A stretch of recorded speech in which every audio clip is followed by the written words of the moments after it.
সম্ভবত কেরালা ব্লাস্টার্সের সাথে আরও একটা সোয়াপ ডিল করার পথে মোহনবাগান সুপার জায়ান্ট। কারা রয়েছে এই সোয়াপ ডিলে ইনভলভ, চলো আজকে সেই বিষয়তেও আলোচনা করব এবং এরই সাথে ইস্ট বেঙ্গলের 6th ফরেনার কে হতে পারেন আজকে আমরা সেই বিষয়তেও আলোচনা করব। তো ফার্স্টে যদি আমরা শুরু করি মোহনবাগানের আপডেটস দিয়ে, তাহলে সেই ক্ষেত্রে কালকে আমি তোমাদেরকে জানিয়েছিলাম যে প্রীতম কোটালের কিন্তু একটা মোহনবাগানে ফেরার সম্ভাবনা তৈরি হয়েছে এবং যেহেতু আনওয়ার আলী কেসটা নিয়ে এখনও কোনো রকমের ডিসিশন বেরিয়ে আসেনি এবং রিসেন্টলি যা আপডেট এটা কিন্তু অগস্টের 2nd উইক বা 3rd উইকের আগে আসবেও না। তো সেই দিক দিয়ে দেখতে গেলে যদি আলটিমেটলি এই পুরো ডিসিশনটা পিএসসির থেকে আসে তাহলে সেটা আসতে অগস্টের প্রায় 3rd উইক হয়ে যেতে পারে। তাও গ্যারেন্টি নেই যে কি ডিসিশন হবে, আনওয়ারের পক্ষে সে ডিসিশন যাবে না মোহনবাগানের পক্ষে সে ডিসিশন যাবে।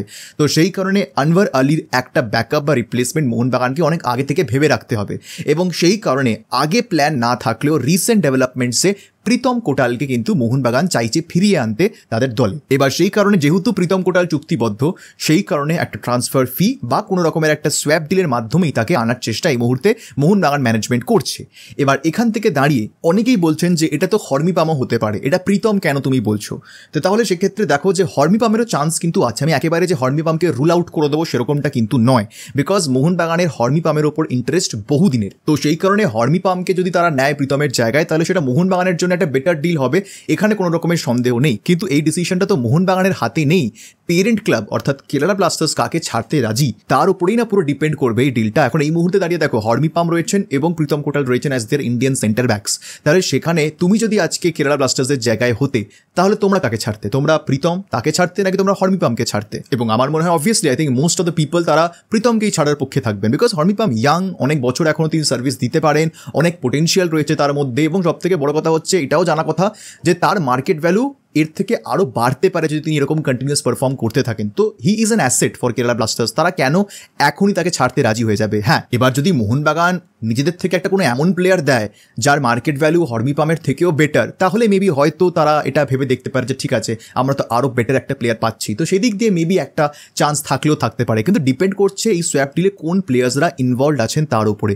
কিন্তু আমার পার্সোনালি মনে হয় না যে হর্মিপামকে এক্ষুনি কেরালা ব্লাস্টার্স ছাড়তে চাইবে বলে, যদি না সোয়াপ ডিলে একটা আউটস্ট্যান্ডিং কোনো প্লেয়ার মোহনবাগান দেয়। এবার যদি এরকম দেখা গেল যে হর্মিপাম আসছেন এবং গ্ল্যান মার্টিন্স মোহনবাগান থেকে কেরালা ব্লাস্টার্স যাচ্ছেন, তাহলে আমার মনে হয় যে সমর্থকদের বিনয় চোপড়াকে এক জায়গায় বসিয়ে তাকে মালা পরিয়ে তাকে প্রণাম করিয়ে সম্মান জানানো উচিত যে এরকম ডিল তারা করতে পেরেছে, বিকজ এরকম ডিল ভাবা যায় না যে এরকম করা সম্ভব বলে।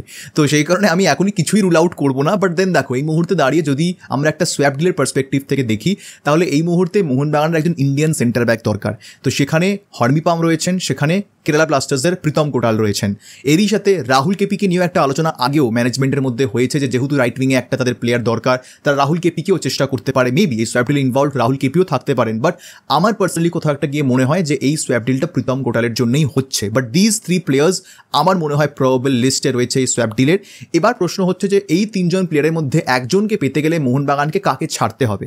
তাহলে সেখানে অনেকগুলো নাম এই মুহূর্তে ভেসে উঠছে। কেউ বলছেন সুমিত রাঠি, কেউ বলছেন দীপক টাংরি, কেউ বলছেন গ্ল্যান মার্টিন্স, কেউ বলছেন আশিস রায়, কেউ তো আবার বলছেন সাহাল। মানে এরকম রিউমার দেখো আমি হেসে ফেলি মাঝে মধ্যে যে কিরকম কি না কি কোনো মানে নেই সেরকম রিউমার্স করে দেওয়া হয়। আরে ভাই, সাহালের সাথেই যদি আবার সোয়াপ ডিল করতে হতো তাহলে 1 বছর আগে মোহনবাগান কেন সাহালকে আনতো? তো এটা ডাজন্ট মেক এনি সেন্স। এবং পরে মার্কাসও কনফার্ম করে জানিয়েছেন যে সাহাল এবং প্রীতমের মধ্যে কোনো সোয়াপ ডিল হচ্ছে না। এবং এটা ভাবাটাও আমার মনে হয় বোকামি। যারা এরকম নিউজ করেন তাদের লিটারালি ফুটবলিং ব্রেনস বলে কিছু নেই। তো যাই হোক, তো সাহাল এবং প্রীতম কোটালের এই মুহূর্তে কোনো সোয়াপ ডিল হচ্ছে না। দীপক টাংরিকে নিয়েও কিন্তু মার্কাস কনফার্ম করেছেন যে না, দীপক টাংরিও এই ডিলে ইনভলভড নয়। এবার গ্ল্যান মার্টিন্স রয়েছেন, সুমিত রাঠি রয়েছেন। দেখো এই প্লেয়ার্সদের মোহনবাগান ছাড়লেও ছাড়তে পারে, বিকজ তারা জানে যে এই প্লেয়ারদেরকে তারা সেরকম গেম টাইম দিতে পারবে না, বা তারাও জানে, প্লেয়ার্সরাও জানে যে সেখানে তারা আর বেশি সুযোগ পাবেন না। তো এবার প্রশ্ন হচ্ছে কেরালা ব্লাস্টার্স কাকে চায়? তো দেখো এই মুহূর্তে দাঁড়িয়ে কেরালা ব্লাস্টার্সেরও অ্যাকচুয়ালি কিন্তু একটা ইন্ডিয়ান সেন্টার ব্যাক দরকার এবং এই সাথে একটা ভালো ইন্ডিয়ান সিডিএম দরকার যিনি কিনা জিকসন সিংকে এসে রিপ্লেস করতে পারেন। এবার প্রশ্ন হচ্ছে আদেও কি গ্ল্যান মার্টিন্সের মতন প্লেয়ার জিকসন সিংকে রিপ্লেস করতে পারে? এটা কেরালা ব্লাস্টার্সের ওপর ডিপেন্ড করছে যে তাদের কি মনে হয় যে তাদের কোন পজিশনে কিরকম প্লেয়ার দরকার। অনেক জায়গা থেকে সুমিত রাঠিরও নাম আসছে এবং personally I think if this is Sumit Rathi then it should be a very very good deal for Kerala and Mohun Bagan, because Sumit Rathi honestly এখানে নষ্ট হচ্ছেন। রিজার্ভ দলেও প্লেয়ারটা চান্স পাচ্ছেন না, তো সেটা কেন পাচ্ছে না সেটা তো অ্যাটলিস্ট আমি এখান থেকে দাঁড়িয়ে বলতে পারি না। অ্যাটলিস্ট যে কটা ম্যাচ তিনি খেলছেন সেখানে কোনোদিন খারাপ তো তাকে দেখতে লাগছে না। তো সেই দিক দিয়ে দেখতে গেলে যদি সুমিত রাঠিকে কেরালা ব্লাস্টার্স তুলতে পারে then I think it will be better deal for them. একটা ইয়াং ইন্ডিয়ান সেন্টার ব্যাক তারা পাচ্ছে, ভার্সেটাইল সেন্টার ব্যাক পাচ্ছে যিনি কিনা লেফট ব্যাকও খেলতে পারেন, and they R offloading Pritam কোটাল যার বয়স হয়েছে। বয়স মানে কি, এখনো তো তিনি বুড়ো হননি বাবা, কিন্তু সুমিত রাঠির তো একদম ইয়াং প্লেয়ার। তো সেদিক দিয়ে দেখতে গেলে কেরালা ব্লাস্টার্সের জন্য এটা একটা উইন উইন সিচুয়েশন। এবার হ্যাঁ, এবার যদি তাদের মনে হয় যে তাদের একটা এক্সপিরিয়েন্সড ইন্ডিয়ান সেন্টার ব্যাক লাগবে তাহলে সেটা আলাদা ব্যাপার, সেক্ষেত্রে একটু প্রবলেমস আসতে পারে। But otherwise I think Sumit Rathi এবং প্রীতম কোটালের সোয়াপ ডিলটা would make more sense to me, because already Sahal এবং দীপককে নিয়ে তো কোনো কোয়েশ্চেন উঠছেই না, তারা যাচ্ছেন না। এবার প্রশ্ন হচ্ছে গ্ল্যান মার্টিন্সকে নিয়েও। গ্ল্যান মার্টিন্স যাচ্ছেন কিনা সেটা এখন থেকে বলা সম্ভব নয়, বাট আমার মনে হয় যে কেরালা ব্লাস্টার্সের দিক থেকে সুমিত রাঠি যাওয়াটা would make more sense. But Marcus এটাও জানিয়েছেন যে সুমিত রাঠিকে অত ইজিলি পাওয়া যাবে না, এবং এটা কেন পাওয়া যাবে না আমি না ঠিক জানি না। মানে তিনি জানিয়েছেন যে এফসি গোয়া নাকি একবার চেষ্টা করেছিল পাইনি, হায়দ্রাবাদ চেষ্টা করেছিল পাইনি। তো আমি এটা বুঝতে পারছি না ঠিক যে মোহনবাগান যদি সুমিত রাঠিকে খেলাতে নাই চায় তাহলে সেক্ষেত্রে তারা প্লেয়ারটাকে ধরে রেখেছে কেন, ছেড়ে দিক। বাট আমি জানি না যে কেন তিনি বসে আছেন, প্লেয়ারটাই বা কেন এখনো বসে আছেন ক্লাবে, কোনো আইডিয়া আমার নেই। তার অ্যাকচুয়ালি আমি মনে করি বেরিয়ে যাওয়া উচিত মোহনবাগান থেকে, অনেক দিন হলো, এবার তার অন্য জায়গায় নিজের কেরিয়ার দেখা উচিত। তো সেই কারণে কেরালা ব্লাস্টার্সের সাথে সুমিত রাঠির চুক্তি হয় কিনা সেটা তো সময় বলবে। মার্কাস বলছেন ডিফিকাল্ট জিনিসটা, তো সেক্ষেত্রে এটাও দেখতে হবে যে কোনো সারপ্রাইজ এক্সিট মোহনবাগান থেকে হচ্ছে কিনা, যার সম্বন্ধে আমরা ভাবিওনি বা মনেও হয়নি যে এই প্লেয়ারটিকে মোহনবাগান ছাড়তে পারে। আমাদের কিন্তু সেই দিকেও নজর রাখতে হবে, বিকজ প্রীতম কোটালের সাথে যদি একটা সোয়াপ ডিলের প্ল্যান হয় তাহলে সেক্ষেত্রে আমার মনে হয় যে Mohun Bagan can easily let go of Sumit Rathi বা গ্ল্যান মার্টিন্স। বাট যদি হর্মিপামের জন্য মোহনবাগান ঝাঁপায় তাহলে সেক্ষেত্রে কিন্তু অত ইজিলি তারা কিন্তু হর্মিপামকে পাবে না এই কয়েকটা প্লেয়ার ছেড়ে। তো সেই ক্ষেত্রে এই সোয়াপ ডিলটা কীরকমভাবে মোহনবাগান এবং কেরালা ব্লাস্টার্স কমপ্লিট করছে নজর কিন্তু সেই দিকেই থাকবে। যা লাস্ট রিপোর্ট এসেছিল প্রীতম কোটালের সাথে পার্সোনাল টার্মসে মোহনবাগান কিন্তু অ্যাগ্রি করে ফেলেছে। এবার আমার মনে হয় যে ক্লাবের সাথে কিন্তু কথাটা চলছে যে কীরকমভাবে এই ডিলটা কমপ্লিট করা যেতে পারে।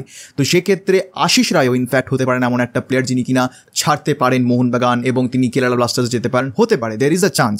বাট অবশ্যই ভাবে একটা সোয়াপ ডিলের চেষ্টা হচ্ছে, যেরকম আপডেটস আসবে সেরকমভাবেই কিন্তু আমরা আলোচনা করতে থাকবো এই বিষয়টাকে নিয়ে। তোমরা কমেন্ট সেকশনে জানিও যে তোমরা যদি হর্মিপামকে চাও তাহলে সেক্ষেত্রে কোন প্লেয়ার তোমাদের মনে হয় যে হর্মিপামের জায়গায় যাবে, এবং তোমরা যদি মনে করো যে প্রীতম কোটাল আসছেন তাহলে তোমাদের কি মনে হয় যে প্রীতম কোটালের মতন প্লেয়ারকে পেতে গেলে কোন প্লেয়ারকে ছাড়লে মোহনবাগানের উপর বেশি এফেক্ট পড়বে না। আমাকে কমেন্ট সেকশনে জানাতে কিন্তু একদম ভুলবে না।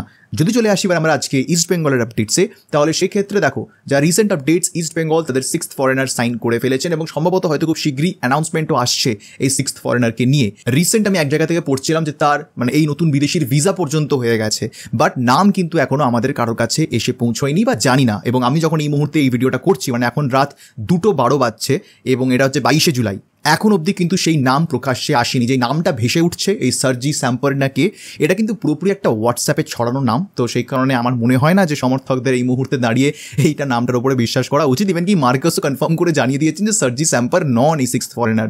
তো সেক্ষেত্রে উইদাউট এনি ভেরিফিকেশন কীভাবে কিছু কিছু মিডিয়া চ্যানেলস এই খবরগুলো করে ফেলে সমর্থকদের বিভ্রান্ত করার জন্য আমি সত্যি জানি না। তো সেই কারণে তোমরা প্রশ্ন করার আগেই তোমাদেরকে এটা বলে দিচ্ছি যে সার্জি স্যাম্পার is not the 6th foreigner of East Bengal according to Marcus. তো সেই কারণে আমি তো মার্কাসের কথায় বিশ্বাস করি এবং আমার মনে হয় 99% ইন্ডিয়ান ফুটবল ফ্যান্স মার্কাসের কথায় বিশ্বাস করেন। তো সেখানে তার উপরে আর কিছু হয় না।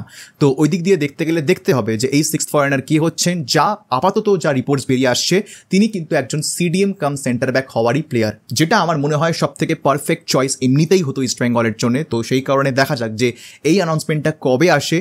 চুক্তি সাইন হয়ে গেছে এরকমটা অনেক জায়গা থেকে রিপোর্টস আসছে। তো একবার নাম রিলিজ হলে অবভিয়াসলি আমরা এই 6th ফরেনারের সম্পর্কে ইন ডিটেলসে আলোচনা করবো, তার স্ট্রেংথ, উইকনেস, পুরো প্লেয়ার এর উপর আমরা অ্যানালিসিস করবো ইস্ট বেঙ্গল সমর্থকদের জন্য। তো সেই ভিডিওটার জন্য কিন্তু অবশ্যই অপেক্ষা করো। আপাতত আমি আজকের ভিডিওটা এখানে শেষ করছি। তোমরা তোমাদের মতামত আমাকে কমেন্ট সেকশনে জানাতে একদম ভুলবে না। দেখা হয় তোমাদের সাথে পরের ভিডিওতে। আর এই ভিডিওটা দেখার জন্য তোমাদের সবাইকে জানাবো ধন্যবাদ।